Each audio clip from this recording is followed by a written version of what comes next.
I spent 3 hours baking that cake. 3 hours measuring ingredients with arthritic fingers, mixing batter with arms that ached from decades of manual labor, and decorating with a steadiness I had to concentrate to maintain. It was a German chocolate cake, David's favorite since childhood. I'd made it for every one of his birthdays from his 5th year onward, even during the lean times when luxury ingredients were hard to come by. Even during the year his mother was dying, when I stayed up all night after hospital visits to ensure he'd have his cake the next day. This particular cake featured 43 carefully placed candles. 43 years since I'd held my son for the first time, marveling at his perfect fingers and the tuft of dark hair that would eventually become the same salt and pepper as my own. 43 years of birthday cakes, each one a labor of love. I should have known something was wrong when he answered the door to his suburban Chicago home. His expression flickered between annoyance and resignation when he saw me standing there, cake carrier in hand, gift bag dangling from my wrist. "Dad?" he said flatly. "Not hi, Dad, or good to see you, Dad. Just Dad," a statement of fact rather than a greeting. "Happy birthday, son," I replied, trying to infuse enough warmth for both of us. "May I come in?" He hesitated, just long enough to make my heart sink, before stepping aside. The house was quiet, too quiet for a birthday. No streamers hung from the vaulted ceiling, no wrapped presents sat on the coffee table, no cheerful music played in the background.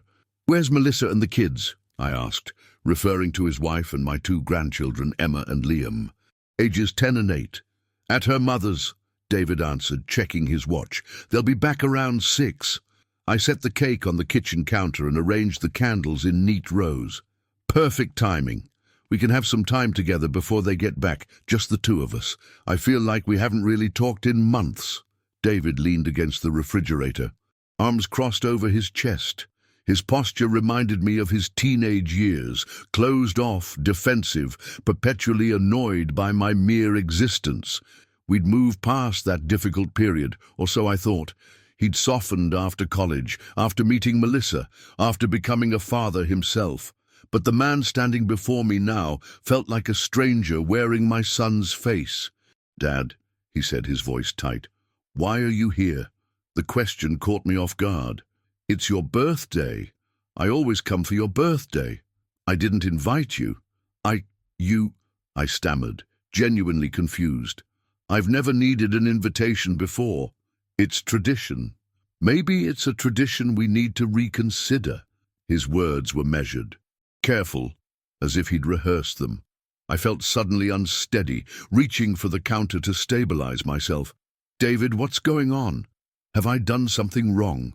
He sighed, running a hand through his hair, a gesture so like his mother's that it made my chest ache. "It's not about you doing something wrong." "Exactly. It's about boundaries." "Boundaries," I echoed. "Yes, boundaries. Melissa and I have been talking, and we feel like—" He paused, correcting himself. "I feel like you're too involved in our lives, dropping by unannounced, calling multiple times a day, offering unsolicited advice about everything from how we parent to how we manage our finances." Each accusation landed like a physical blow. Had I really been calling multiple times daily? I tried to think back. There was the call on Monday about the article I'd read on childhood nutrition, thinking Melissa might find it useful. Tuesday I'd called to tell them about the sale at the hardware store, since David had mentioned wanting to redo their deck. Wednesday, I couldn't remember Wednesday. Had I called Wednesday? "I'm just trying to be helpful," I said weakly.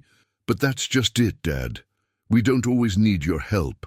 We're adults, with our own lives, our own ways of doing things. Emma and Liam don't need a 4th parent." "I'm their grandfather," I said, my voice cracking slightly. "That's what grandparents do. They spoil their grandkids. They offer wisdom from experience." "They respect the parents' decisions," David interrupted, "which you consistently undermine. Just last week, you brought Liam that video game after Melissa, and I specifically told you he couldn't have it until his grades improved." I remembered the incident. Liam had been so disappointed when his parents refused to buy the game all his friends were playing. I'd thought one small indulgence wouldn't hurt. I just wanted to make him happy. It's not your job to make him happy at the expense of our parental authority, David said, his voice rising slightly. And it's not just the kids. You question my career change in front of my colleagues at the Labor Day barbecue. You rearrange our furniture when we're not looking. You have opinions about everything from Melissa's haircut to the brand of cereal we buy. I felt my face growing hot with a mixture of embarrassment and defensiveness. I didn't realize my presence was such a burden to you all. Don't do that, Dad. Don't twist this into me calling you a burden. This is about healthy boundaries, which you seem incapable of recognizing.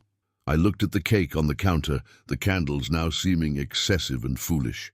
I can leave, and if that's what you want. David exhaled slowly, as if trying to control his temper. What I want is for you to listen. Really listen.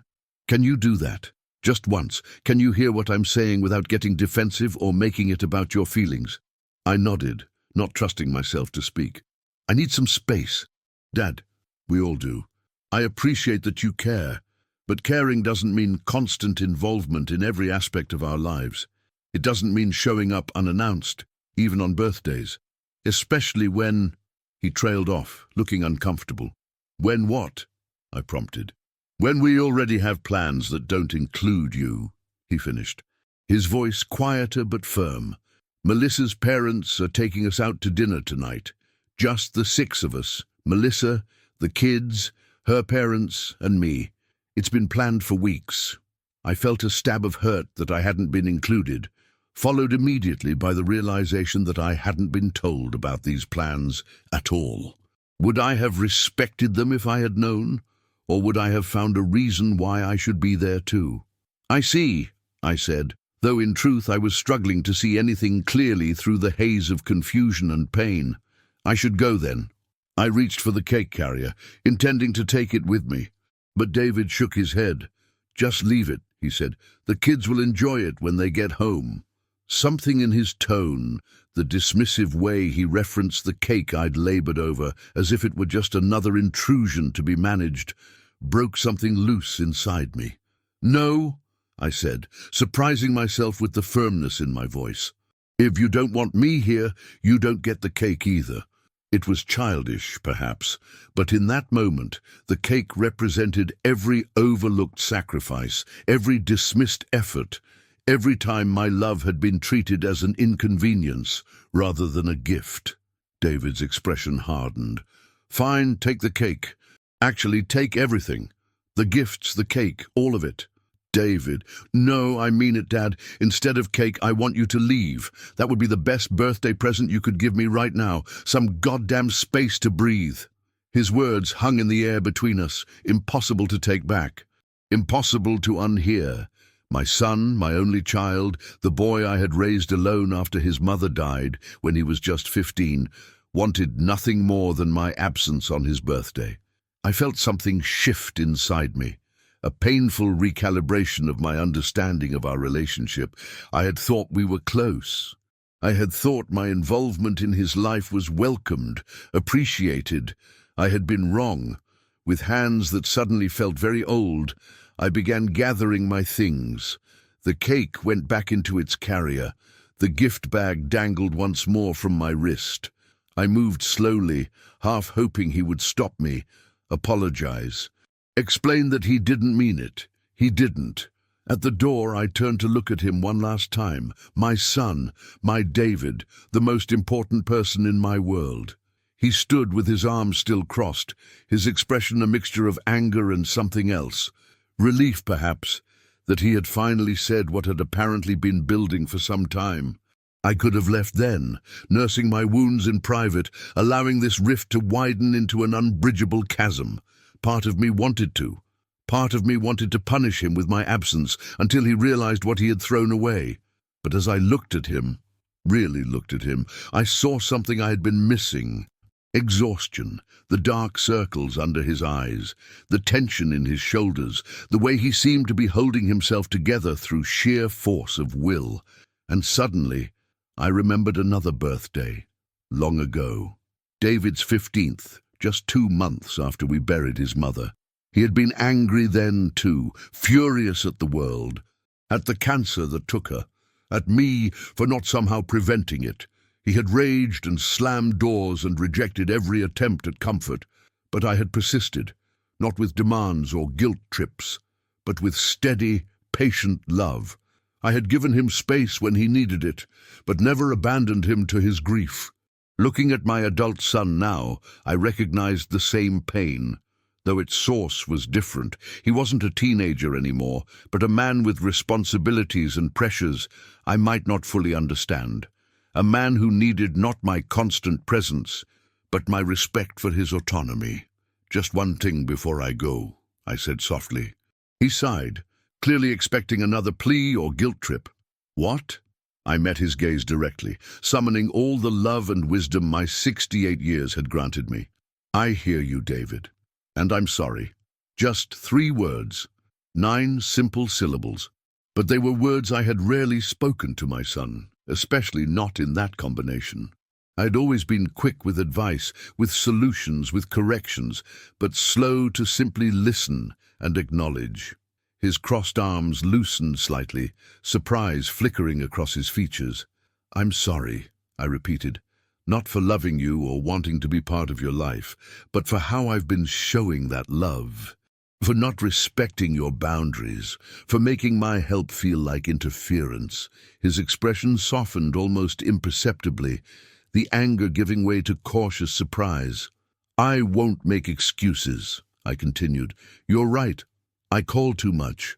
I drop by without warning. I overstep with the kids. I've been so afraid of losing my place in your life that I've been forcing myself into spaces where I haven't been invited." I set the cake carrier down on the small table by the door. "This is your cake. I made it for you, not for any validation or gratitude from you, but because I love you. Whether you share it with me or not is entirely your choice." I placed the gift bag beside it. "Same with this. No strings attached." Then I reached for the doorknob, prepared to give him the space he had asked for, even if it broke my heart to do so. "Dad," he said, his voice different now, less certain, "you don't have to leave right this second." I turned back to him. "I do, actually. You asked for space, and I'm going to respect that. But I want you to know something first." He waited, watching me with an expression I couldn't quite read. "When your mother was dying," I said, the words still difficult to speak even after all these years, "she made me promise something. She said, 'Don't let David forget how to laugh.' She was worried that grief would steal your joy, that you'd carry the weight of her loss so heavily you'd forget how to live lightly." David's eyes glistened with sudden moisture, the mention of his mother still powerful enough to pierce through his defenses. I took that promise seriously, maybe too seriously. I've been so focused on making sure you and your family have everything you need, on trying to spare you any unnecessary pain or hardship, that I haven't let you just be a father making his own mistakes, be a husband finding his own way, be a son who doesn't always need his father hovering nearby." I smiled, though it cost me considerable effort. "So, I'm going to go now. And I'm going to give you that space, not because I want to, but because I love you enough to respect what you're asking for." I opened the door, stepping halfway through before turning back one last time. If you're ready for me to be in your lives again, in whatever capacity works for you all, I'll be there. But on your terms, not mine." And with that, I left, gently closing the door behind me. I made it halfway down the front walk before I heard the door open again. "Dad," David called, his voice rough with emotion. "Wait." I turned, trying not to hope for too much, trying to prepare myself for whatever might come next. He stood in the doorway, one hand gripping the frame as if for support. "You've never said that before." "Said what?" "That you're sorry, that you hear me." He shook his head slightly, as if trying to clear it. "In my entire life, I don't think I've ever heard you admit you were wrong about anything." I considered this, somewhat startled to realize he was right. I had always been so certain of my role as the parent, the one who knew best. the one whose job was to guide and correct. Even as he grew into adulthood, I had maintained that posture of authority. "I guess some lessons take a lifetime to learn," I said, "and I'm still learning." He stepped out onto the porch, the afternoon sun highlighting the silver strands in his dark hair. "I don't actually want you to go," he admitted. I needed you to be willing to. Does that make any sense?" "More than you might think," I replied, remembering the countless times I had tested boundaries in my own youth, not necessarily wanting them to break, but needing to know they could bend. "The thing is, Dad, when you're always here, always involved, always giving, I feel," he struggled for the right word, "smothered, but also guilty, like I can never reciprocate enough, never be grateful enough." I nodded, a painful understanding dawning. My constant giving hadn't been the selfless act I had imagined.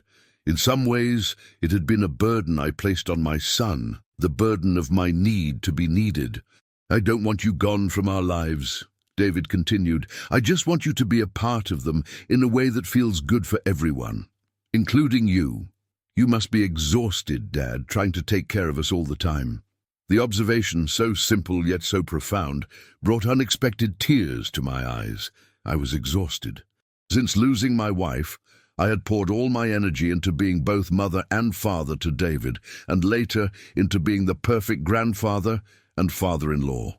I had defined myself entirely by my usefulness to my family. "Maybe we both need to learn some new patterns," I suggested. He nodded, then gestured toward the house. "Do you want to come back in? We could have some of that cake, just us, before everyone gets home." "I'd like that," I said, relief and gratitude washing through me.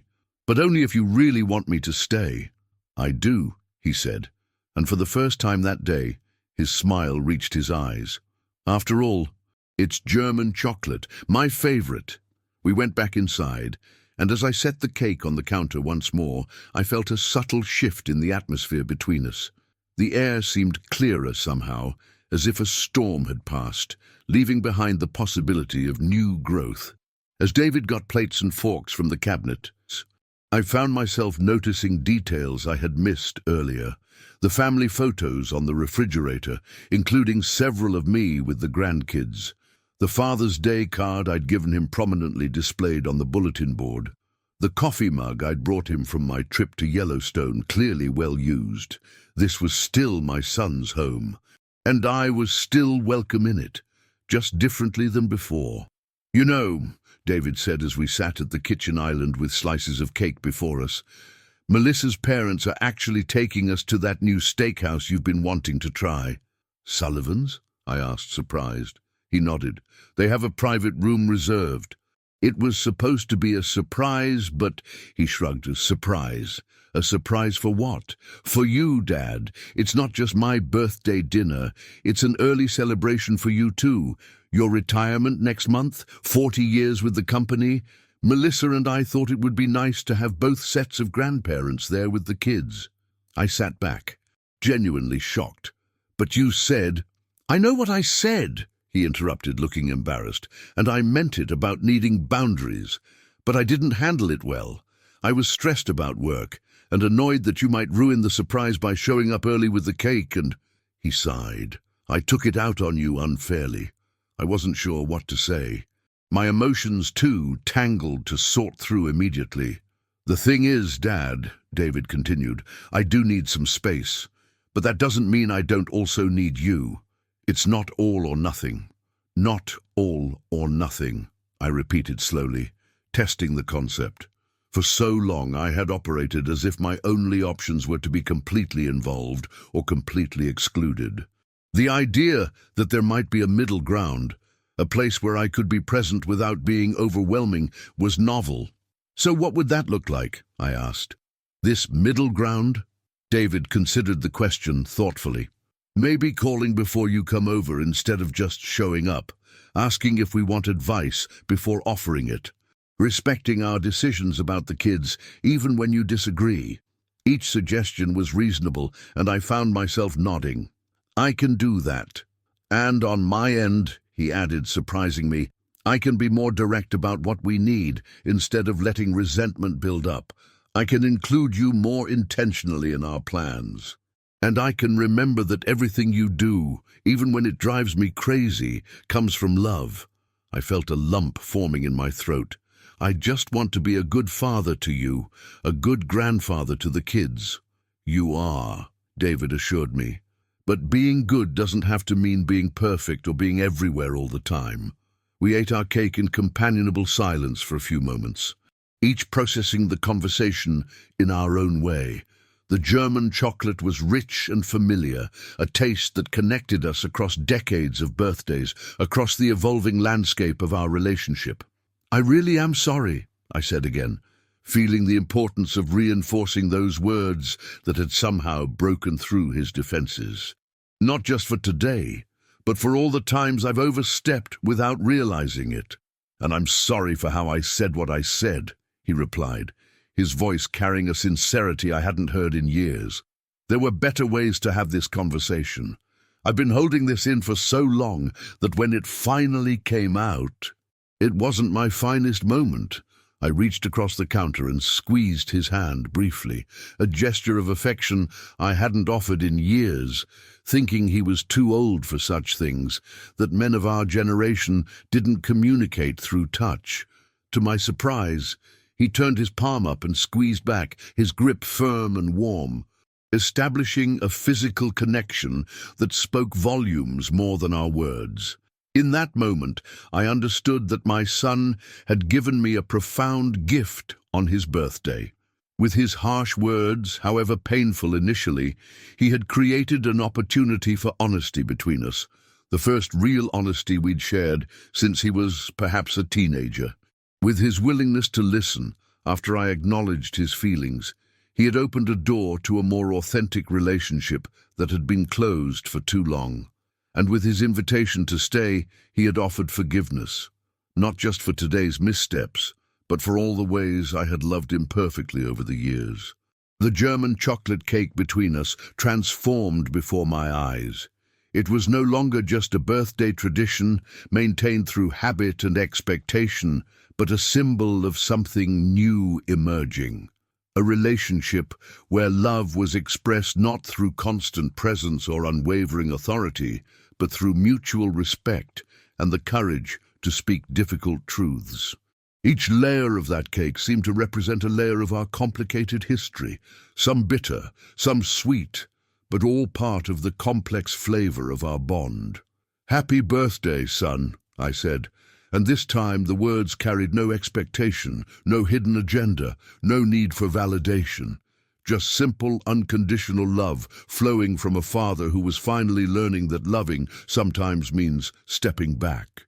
"Thanks, Dad," he replied, and the subtle shift in his expression, a softening around the eyes, a genuine curve of his lips, told me he understood exactly what had changed between us in the span of one tumultuous afternoon. As we finished our cake in companionable silence, I realized that sometimes the most powerful gift a parent can give a child, even an adult child, is the humility to say, "I hear you and I'm sorry." Just one sentence, spoken from the heart without defensiveness or qualification, had disarmed the tension between us, creating space for a new kind of connection built on honesty rather than obligation, on authenticity rather than expectation. It wasn't the birthday either of us had planned or expected when we woke up that morning, but perhaps it was the one we both needed, a rebirth of sorts for our relationship, a chance to start again with clearer boundaries and deeper understanding. The front door opened just as we were finishing the last bites of cake, and the sound of children's excited voices filled the house. Emma and Liam burst into the kitchen, their faces lighting up when they saw me. "Grandpa!" Liam shouted, launching himself at me with the unrestrained enthusiasm only an 8-year-old can muster. "You're here! Did you bring presents?" Emma, trying to appear more mature at 10, approached more sedately, but with an equally bright smile. "Hi, Grandpa. Is that your famous chocolate cake?" Melissa followed behind them, looking momentarily surprised to see me sitting comfortably at the counter with David. She shot a questioning glance at her husband. clearly trying to gauge the situation. "Dad brought cake," David said simply, but the look that passed between them contained volumes of unspoken communication. "And yes, there are presents too." "Actually," I interjected, wanting to establish our new dynamic immediately, "the presents are for after dinner. I hear we're all going to Sullivan's tonight." Melissa's eyebrows rose slightly. "So much for the surprise," she said, but her tone was light, without accusation. "Plans change," David replied with a small smile. "Dad and I had a good talk." "A necessary talk," I added, meeting Melissa's gaze directly. "And one that was overdue. I owe you an apology too, Melissa, for not always respecting your boundaries as parents." Her expression softened with surprise, and I saw her shoulders relax slightly. "Thank you, Richard. That means a lot." The children, oblivious to the undercurrents of adult conversation, were already eyeing the cake eagerly.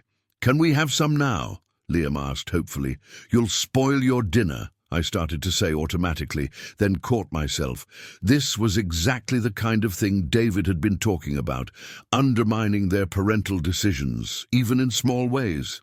I glanced at David and Melissa. "That's up to your parents," I amended. David gave me an appreciative nod, recognizing the effort it took to redirect my habitual response. "Just a small piece," he told the children. "We have a big dinner ahead of us." As Melissa cut tiny slices for the kids, I felt a weight lifting from my shoulders, a weight I hadn't even realized I'd been carrying.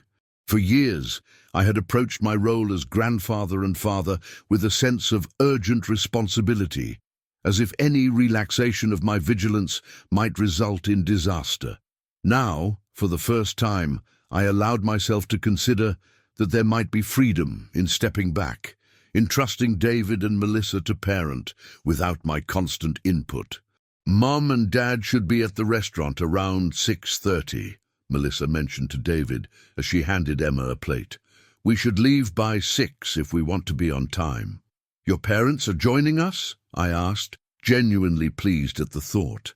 Harold and Patricia Winters were good people, though I'd always kept a certain distance, perhaps unconsciously seeing them as competition for my place in the family's life. "It's a celebration for both of you," Melissa explained. "Dad's retiring next month too, so we thought it would be nice to have a joint dinner." I felt a rush of shame at how I'd assumed earlier that I was being deliberately excluded, when in fact they had been planning to include me all along. How many other situations had I misinterpreted through the lens of my own insecurities? "That sounds wonderful," I said sincerely. "I'll have to thank them for choosing Sullivan's. I've been wanting to try their prime rib for months." The next hour passed in a blur of happy chaos as the children showed me their latest school projects, and Melissa prepared to go out. David disappeared upstairs to change, and I found myself enjoying the simple pleasure of being present without feeling responsible for directing the evening or offering unsolicited advice. When it was time to leave for the restaurant, I started to head for my car automatically. "Why don't you ride with us?" "Dad?" David suggested. "No sense taking two vehicles." It was a small thing, but the invitation touched me deeply. In the past, I would have insisted on driving separately, maintaining my independence, keeping control of when I could leave. Today, I simply nodded and climbed into the back seat beside Liam, who immediately began telling me about his latest video game conquest. As David drove us toward the restaurant, I caught his eye in the rearview mirror. The understanding that passed between us in that brief glance felt like the beginning of a new chapter, one where we would both make mistakes and need to adjust, but where the foundation was stronger for having weathered today's storm. Sullivan's Steakhouse was everything I'd heard it would be. Elegant, without being stuffy, with dark wood paneling, soft lighting, and the tantalizing aroma of perfectly cooked beef greeting us as we entered. Harold and Patricia were already waiting in the private dining room, and I was struck by how genuinely pleased they seemed to see me. "Richard," Harold boomed, clasping my hand warmly, "the man of the hour, 40 years with the same company, they don't make 'em like you anymore." Patricia gave me a gentle hug, Congratulations, Richard. That's quite an achievement. Thank you both, I said, finding myself uncharacteristically moved by their kindness. And congratulations to you too, Harold. David tells me you're joining the ranks of the retired next month. Can't wait, he confided with a wink. Patricia's got a list of home projects a mile long, but I've got fishing trips planned that she doesn't know about yet. Patricia rolled her eyes good-naturedly. I heard that, and yes, I do know about them. I even packed your tackle box with new lures for your birthday. Their easy banter, the comfortable way they interacted with David and Melissa, with the grandchildren, it all painted a picture of family dynamics that I suddenly realized I wanted for myself. Not to replace what I had, but to enhance it, to find that balance between presence and independence, between offering wisdom and allowing others to find their own way. The dinner was magnificent. Prime rib for me and Harold, sea bass for Patricia and Melissa, steak for David, and chicken fingers for the children despite the upscale menu. The conversation flowed easily, touching on retirement plans, school activities, community events, and fond memories of birthdays past. When the dessert menus arrived, David waved them away with a smile. "We have cake waiting at home," he explained to his in-laws. "Dad's famous German chocolate, a family tradition." The way he said it, not with obligation or resignation, but with genuine appreciation, warmed me more than the excellent whiskey I'd been sipping. As the evening wound down, Harold raised his glass in a toast. "To David on his birthday, and to Richard on his retirement. May you both find joy in these new chapters of your lives." Everyone clinked glasses, clinked. And as I looked around the table at these people who formed the constellation of my son's life, some related by blood, others by choice, I felt a profound sense of gratitude, not just for being included in this celebration, but for the harsh words earlier that had created the possibility of a more authentic connection going forward. Later that night, after we'd returned to David's house and the children had been put to bed, I prepared to drive home. The birthday gifts had been opened to much excitement. The remaining cake had been divided into containers for each household, and the evening had concluded with a warmth I hadn't experienced in family gatherings for longer than I cared to admit. At the door, David walked me out to my car. The night was clear and cool, with stars visible despite the suburban light pollution. "Thanks for understanding today, Dad," he said quietly as we stood beside my sedan. "For hearing what I was really saying underneath all the anger. I should have listened sooner," I replied. "It shouldn't have taken a crisis for me to realize I needed to change some things." He shrugged. "Maybe we both needed the wake-up call. I could have spoken up sooner instead of letting resentment build." I nodded, acknowledging the truth in his words. "So where do we go from here?" "Forward," he said simply, "with more honesty and better communication, and maybe a standing Sunday dinner once a month instead of surprise visits." "I'd like that," I said, hearing the invitation rather than the limitation in his suggestion. "And I'll call before I come over other times." "And I'll answer those calls," he promised with a small smile, "instead of letting them go to voicemail because I'm afraid of being guilted into something." We shared a quiet laugh, both recognizing the patterns we'd fallen into over the years. "Happy birthday, son," I said again, opening my car door. "Thanks, Dad," he replied, "for everything, the cake, the gifts." He paused. "The apology." As I drove home through the quiet streets, I found myself feeling lighter than I had in years. The day had not gone as planned, not even close, but it had gone exactly as needed.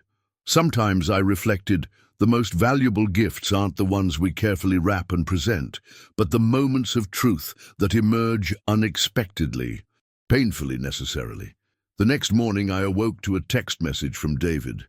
"Breakfast at our place Sunday at 10. Just to clarify, this is an invitation, not an obligation." I smiled as I typed my reply. "I'd love to. Should I bring anything?" No pressure either way. His response came quickly. "Just yourself. Melissa's making Belgian waffles."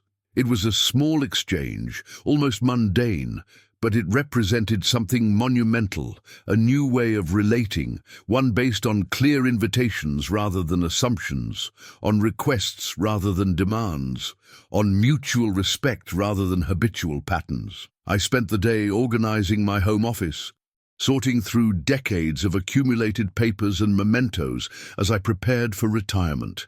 Among the files and folders, I found a Father's Day card David had made in elementary school, featuring a crayon drawing of the two of us holding fishing poles beside a lopsided blue lake. Inside, in his childish handwriting, he had written, "To the best dad in the world. I love you because you always listen when I talk." The irony wasn't lost on me. Somewhere along the way, as David grew from boy to man, I had stopped truly listening. Perhaps it had happened gradually, as I became more certain of my role as the all-knowing father. Or perhaps it had been a defensive mechanism after losing my wife, a way of maintaining control in a world that had proven unpredictable and cruel. Whatever the cause, yesterday had shown me the cost of that failure to listen, and the transformative power of finally hearing my son not as the child he had been, but as the man he had become.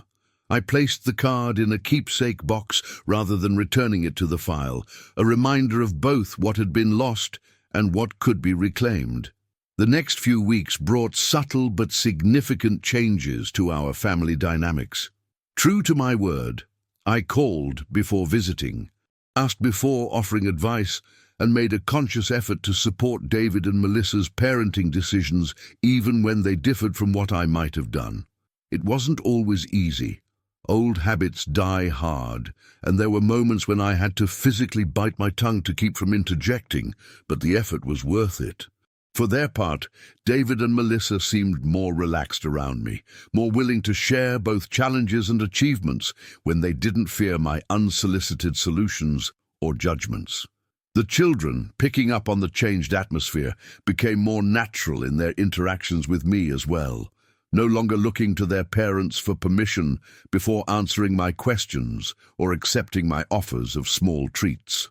My retirement party at the accounting firm where I'd spent 4 decades was a subdued affair with cake in the conference room and a watch I'd never wear.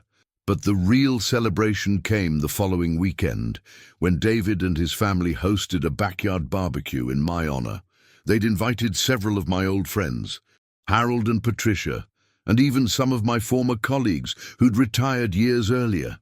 As I watched David at the grill, confidently turning steaks and laughing with Harold about some shared joke, I felt a surge of pride untainted by the need to give advice or take over. He was his own man, with his own way of doing things, and that was exactly as it should be. Melissa appeared at my side, offering a cold beer. "He's been looking forward to this all week," she said, nodding toward her husband. "Planning the menu, getting the yard ready." "It's wonderful," I said sincerely. "Thank you for putting this together." She hesitated, then added, "You know, things have been different since David's birthday. Better. He seems lighter somehow." "I think we all do," I replied. "It's amazing what a little honest communication can accomplish." She smiled, a genuine expression that reached her eyes. "I was worried about you retiring. To be honest, I thought you might be at our house even more with all that free time." "A reasonable concern," I acknowledged without defensiveness. "But I've been thinking about other ways to fill my days. The community center needs volunteer tax preparers for seniors, and I might take that photography class I've been putting off for years." "That sounds perfect," she said warmly. "And you know, we do love having you around, just in appropriate doses," I finished for her. "I understand, truly, and I appreciate your patience while I learn this new balance." Later, as twilight softened the edges of the day and citronella candles created pools of golden light throughout the yard, David raised his glass in a toast. "To my dad," he said, his voice carrying across the gathered guests, "who taught me persistence, responsibility, and the value of hard work, who supported every dream I ever had, from professional baseball player to astronaut to the accountant I eventually became." There were chuckles from the assembled friends and family, and who recently taught me something even more valuable," David continued, his expression growing more serious, "that it's never too late to listen, to change, to grow, that relationships can be repaired and renewed at any age." He raised his glass higher. "To Richard Mitchell, father, grandfather, friend, and the most adaptable 68-year-old I know." "To Richard," the guests echoed, and I felt a suspicious moisture gathering in my eyes. As the party wound down and guests began to depart, I found myself sitting on the porch swing with Emma, who was leafing through one of my old photo albums that Melissa had unearthed for the occasion. "Dad looks so young here," she remarked, pointing to a picture of David at about 12, proudly displaying a model airplane we had built together. "He was a serious kid," I told her, "always thinking, always planning, but he knew how to have fun too." She studied the photograph thoughtfully. "Were you a good dad when he was little?" The question, asked with a child's directness, caught me off guard. "I tried to be," I answered honestly. "I made mistakes, of course. All parents do. But I loved him very much, just like your parents love you." She nodded, satisfied with this answer. "Dad says you're coming for breakfast on Sundays now, like a regular thing." "That's the plan." "Good," she said decisively, closing the album. "I like when you come over. You tell better stories than Grandpa Harold. His are always about fishing, and there's never any adventure." I laughed, tucking this piece of information away. "I'll be sure to keep my adventure stories well stocked then." As Emma ran off to join her brother, who was catching fireflies in the gathering darkness, David took her place on the swing. "Successful party," I commented. "You've become quite the host." "Learned from the best," he replied. "Mom could throw together a dinner party for 12 with about 2 hours' notice." The mention of my late wife brought the familiar pang of loss, but it was tempered now by the sweetness of shared memories. She certainly could. Remember that time the power went out right as her book club was arriving? She served cold appetizers and wine by candlelight, and everyone thought it was a deliberately romantic theme. David laughed. I'd forgotten about that. She was always so adaptable. "Unlike her husband," I said ruefully. "I've never been great with change." "And yet here you are, navigating retirement, establishing new boundaries with your adult son, making plans for volunteer work. Seems pretty adaptable to me." I considered this. "Perhaps you can teach an old dog new tricks after all." "You're not that old."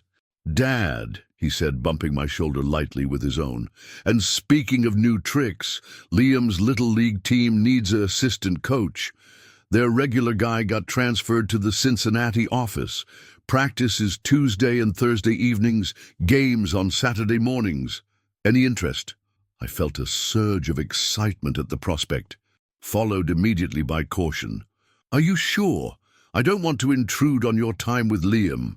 "I'm sure," he said firmly. "You're great with kids that age. You know baseball inside and out, and it would give us something to do together. All 3 generations." The offer touched me deeply, not just for the activity itself, but for what it represented. David actively creating space for me in his life, on his terms, in a way that benefited everyone. "I'd be honored," I said simply. The porch swing creaked gently as we rocked in companionable silence, watching the children chase fireflies across the darkening lawn. In that peaceful moment, I reflected on how a single sentence, "I hear you and I'm sorry," had created ripples of change that continued to transform our relationship in ways I could never have anticipated. 6 months later, as I sat in the bleachers watching David and Liam's team celebrate a hard-won victory, I realized that I had received an unexpected gift in my late-life journey.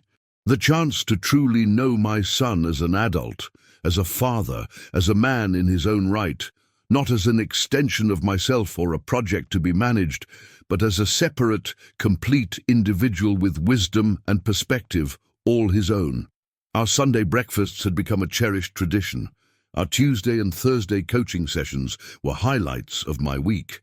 And the occasional spontaneous visits, always preceded by a phone call, had taken on a quality of genuine pleasure rather than obligation for all involved.